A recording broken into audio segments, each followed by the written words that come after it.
Hey everyone, welcome back to Live and Eat Fearlessly TV. I'm your host Michelle Leith and you're watching Fearless Friday, my weekly video series designed to help you detox your relationship with food and reclaim your permission to live and eat fearlessly.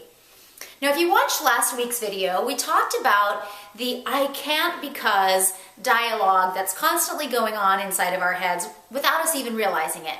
And I challenged you to write down a list of all the I can't becauses that you tell yourself about the things that you would like to do or be or have. The reason that this is so important is because our thoughts create our reality, right? Our thoughts create our reality. I believe it was Henry Ford that said, whether you think you can or you can't, you're right, right? So if you're constantly telling yourself in your head, in the back of your mind, well, I'd really like to change my relationship with food, but I can't because, I've always believed that it's got to be this way. I'd really like to quit dieting, but I can't because that's the only way that I could ever lose weight and be happy. Or I'd really like to ask for help with, my kids today, but I can't because, it's my job as a mom to do everything for them, right? These are the things that if we're not really mindful of them will actually stop us dead in our tracks from being our most fulfilled, nourished selves. So if you missed last week's video, I'll post a link to it below, but I want you to stop here, go back and do that exercise, and bring your list of I can't becauses to this particular video, and I'm going to tell you what to do next. So once you have that list of I can't because reasons in front of you, and you're probably feeling really uncomfortable because it's like, ew, is this really what I'm saying to myself? Now this is really great because now you have the opportunity to challenge those. And here's a couple of ways that you can do that. One of my favorites is the good old awesome work of the great Byron Katie. And she has those 4 questions that you ask, right? If you look at the I can't because, the first question is this true? Right? Is this true? So just first of all, challenge it. Is it really true? And even if you get a yeah, it's true, how do you really know that it's true? Are you 100% sure that it's true? And then you can ask yourself, what else could be true? What other possibilities exist? Right?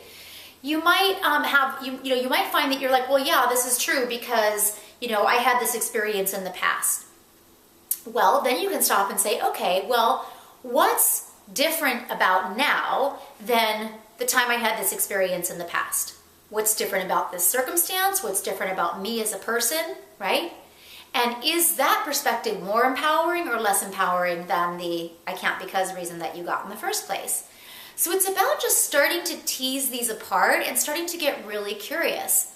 Another one of my favorite strategies when I'm not seeing other solutions is it's called adjacent possibilities. So what's a possibility just right next to this one that's just maybe a little bit more in the direction that I would like to be moving? So let's use the example of a dating example. Say you really like a guy and you want to call him, but I can't because he might not like me, or I can't because I'm supposed to wait for him to call me, or whatever that might be. What's an adjacent possibility beside right next to he might not like me? Well, maybe he actually does like me. Maybe he's just a little shy and doesn't know what to say to me. Maybe he thinks I don't like him, right? You can start to gradually step into these adjacent possibilities, and it will just expand your field and release the grip of that I can't because. And then here's the most important piece. The whole reason that we do this is to reclaim our power of choice, right? I gave the example in last week's video about a client of mine who was telling herself she couldn't hire a personal chef because it would cost too much money or it would be too frivolous. And that's not an empowering standpoint. Anytime you say I can't because, it's not empowering, right? It's actually giving your power away. What we ultimately discovered is that at this point in time, she chooses not to hire a personal chef. There are other things that she's prioritizing. But just by recognizing that she actually could, if she really wanted to, she takes her power back and doesn't feel like, oh, I can't have what I want anymore. Oh no, actually, I'm choosing to do my own cooking right now because actually I'm getting other benefits from that, or I want to be doing something else instead, or it's not the right time. But she basically reclaimed her power to choose. So once you're looking at these I can't becauses and you're starting to challenge them and look at some adjacent possibilities, you can ask yourself, what is the new choice I want to make? where is a place that you could actually reframe that I can't because, to, how can I, right? How can I? In how many ways could I make this happen? Or now I can because there's a new set of circumstances. Now I can because I'm not the same person I was the last time that I went through this, and I have new tools, right? There's new ways to reframe it. So you want to be looking at those things. Number one, how can I instead of I can't because, if it's something that you really want.